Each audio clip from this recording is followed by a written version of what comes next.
Huh, who knew the guitar you could play with shapes? Should I be learning arpeggios? Should you be learning arpeggios? Should you be learning arpeggios on your guitar? Let's talk about it. My name's Darryl, and this is this week's fretboard lesson. Today we're going to jump on the guitar and we're going to take a look at should you be learning arpeggios, what's the point, what are they for, what are arpeggios, and how can you go about learning them. Let's jump in and take a look. So arpeggios are just broken chords. So in their simplest form, it's the notes of a chord played one at a time. So you can even arpeggiate open chords on the guitar. And it's really a right hand type thing, the arpeggiation of what's going on. So arpeggios are just broken chords, but that's not what you tend to think about on guitar when you think arpeggios. You might conjure up images of people sweep picking. You might think about arpeggios all over the guitar being played.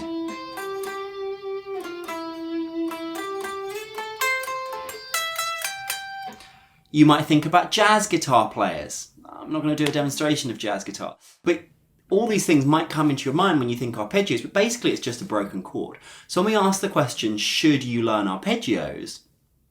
Really we're asking the question, to what depth do you want your chord knowledge or your fretboard knowledge to go on the guitar? Because the question, do you think you should learn chords on the guitar? I imagine if you've made it this far to watch a video on arpeggios, you've already started learning chords. The question becomes, what do you want to learn on the guitar? Where do you want to go with it? And how do you get started with the next level of chord learning or chords that are ripe for being played as arpeggios? And that's what we're going to talk about today. So whichever way you end up going, you could end up in playing speed metal, you could end up playing complex jazz, or just doing simple guitar solos.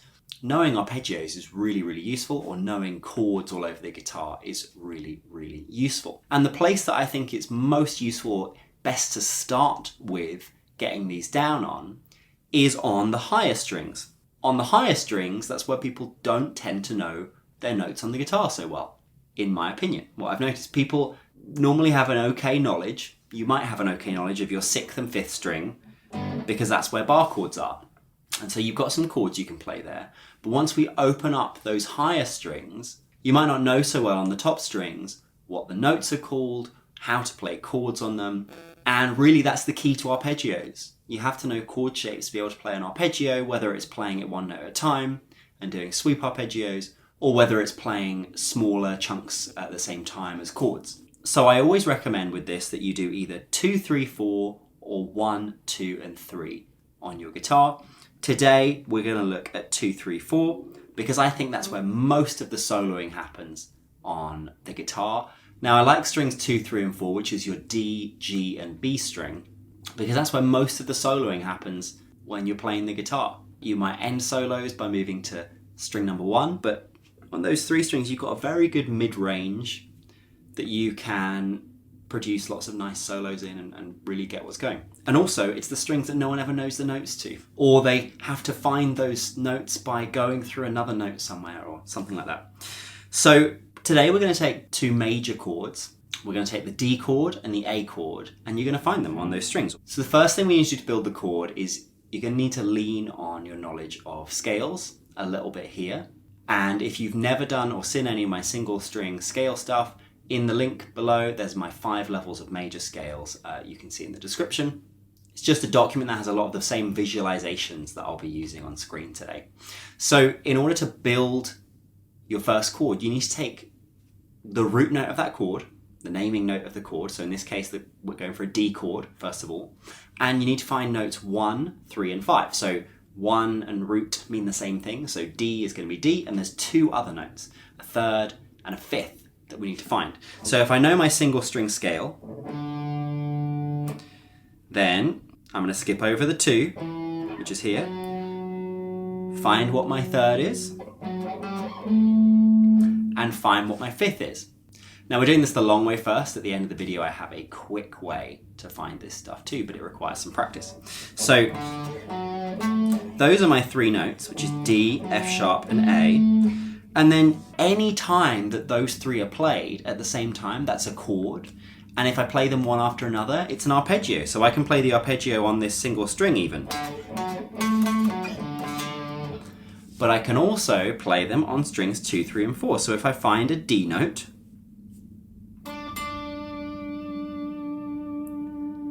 if I find my nearest playable on the other 2 strings that I'm allowed to use, F sharp and A, my F sharp's there, and my A's there. You can do this with if you don't know your notes well enough, you can pull up a chart with the notes on the neck in front of you. And you've got a D arpeggio.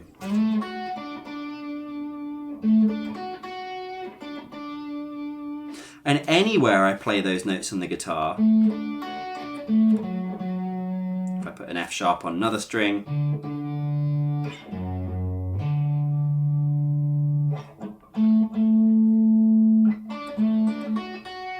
you can hear it's all sounding like a D chord, which is great. So now we're going to go ahead and do the same thing for the A chord, which is A,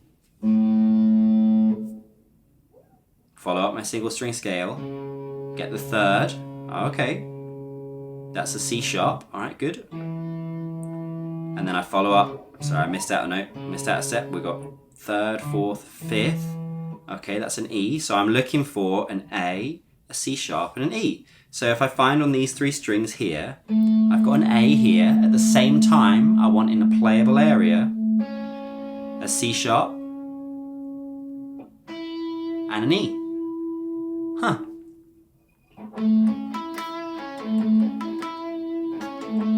Okay, so we've got a D and an A chord, so I could now follow those chords if they were in a song. So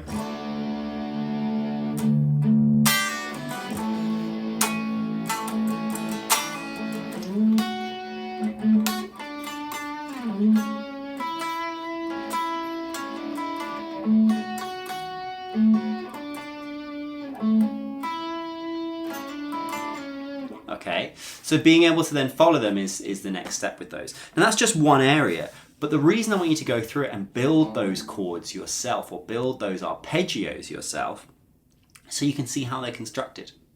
And what you will begin to notice if you stick to just 3 strings at a time, so you stick to just 2, 3, and 4, is there's lots of patterns with this. So this D chord here, there's a pattern to it. If I was to move and play another pairing of chords, so say we were to play E and G, two chords, which would never or very rarely be in a song together.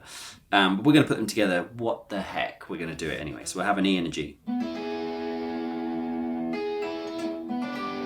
Oh, that's crazy. All right. So you can see up here, I've got an E note, and if I've worked out my notes, I've got E, G sharp, and B. My E note's here. If I find my nearest G sharp, it looks like this. Find my nearest B, it looks like this. Well, holy, isn't that the same shape that we just played down here for D? Huh, who knew the guitar you could play with shapes? And then G was just another shape. It's really important that you build them in order to then find the shapes, though, rather than just learn the shapes. Everyone tries to learn the shapes first. Everyone I've ever taught, I did it too, I'm no different. But I would implore you, maybe one person one day will listen to this, try and build the chords and then find them. The reason why is that's going to help your fretboard knowledge, because as you're doing it, you're going to learn the notes. You're going to learn where the notes are as you find out what the notes should be in the chord, and then you're going to learn, oh, what are the notes on strings 2, 3, and 4? Because you're going to have to find those too. That doesn't mean that you're forever going to think about the notes while you play. It just means that you're getting extra notes on the neck practice. You will eventually play it all with shapes. But the notes on the neck practice is really important because no shape is useful unless you can find the note. So the age-old question I'll ask students, if I shout B flat 7 to you with 2 beats notice, can you solo over it? And if the question's no, which it normally is, then we don't know our notes on the neck well enough yet. Or insert any kind of chord here that you think might reasonably come up, and you're in a jam session, someone goes, it's this. And now imagine you're not just got to play that chord, you've got to actually play something meaningful over it as a melody or an improvised solo. And that's where you need your chord knowledge, your fretboard knowledge, and your arpeggio playing or ability to actually be at. But it all starts one step at a time. You might find when you're doing this to begin with, it takes you, 20 minutes to find your first couple chords. So if you go and do the exercise of A and D now, it might take you 10, 20 minutes. It's a good day's practice. And then you could go tomorrow and go, I'm going to take a new pair of chords. You could go C and G, the first two chords from Let It Be by the Beatles, and do the same thing with that. And you'll find you begin to build some momentum. You're not looking to remember those patterns. You'll find that it gets easier and easier the more that you do it. Now, I did promise that this is finding arpeggios all over the guitar gets even easier the more you do this. Well, how do we achieve that? Well, that comes from your single string knowledge. So the better you know that jump from root to third, we know what it looks like on a single string, we should also be able to find that same jump, root to third or root to fifth, across strings on the guitar. So that's root to third, that's also root to third, and it's a pattern. That's the same thing, but it's up an octave again. Now, if you can find root and third, you can, anywhere you find a root, let's do it, say I had a C here.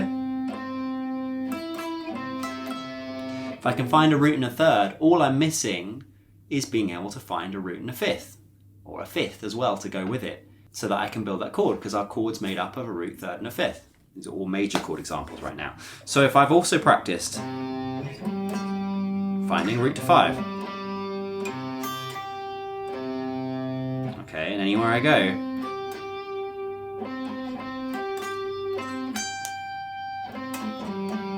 if I can produce all three of those sounds at the same time, or arpeggiated one after the other, and I can see them as patterns, then suddenly I can produce arpeggios all over the guitar, and they can be relatively unique. There's like almost 200 different ways you can play just a C major chord on the guitar.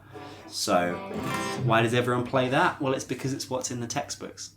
It's pretty useful if you can come up with your own chord types and you can visualize them nicely. So if I can go root here, C my third there, I could put my fifth there.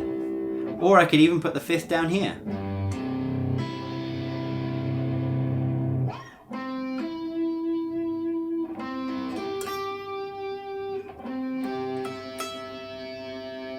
So there becomes lots of options when you can visualize them, but that takes time. If you want to be able to do that, the best place to start is with the 5 levels of major scale download that I've made, which is in the link below. It starts with single string scales, but it really makes you think about note function as you're doing it. And this is simply an extension of being able to do those exercises well. I would never have you do this before doing those. So if you want to be able to do that part of it, then I would take a look at the download below. Otherwise, I hope you've enjoyed today's session. I certainly had a really good time, and I will see you next week. Please like, comment, and subscribe. I post videos every Thursday and Saturday, and I'm always here trying to help people who are frustrated or stuck with their fretboard to actually understand what's going on the instrument. All right, see you next week.